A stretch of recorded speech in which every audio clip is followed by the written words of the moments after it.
देखो ये सीएनजी का मैं तुम्हारे को इंजन बताता हूँ। चाबी लाओ, चाबी कहाँ है?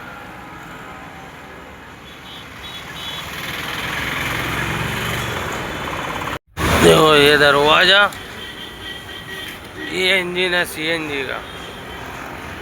ये फिल्टर, अब इसके अंदर काम करने का है, मशीन बनाने का पूरा कंप्लीट।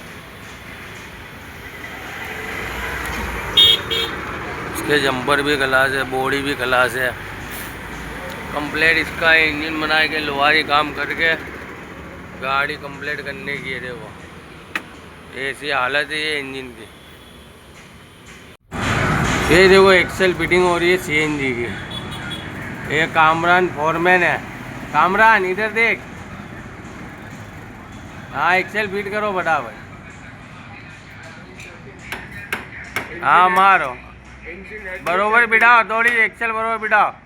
हाँ बस।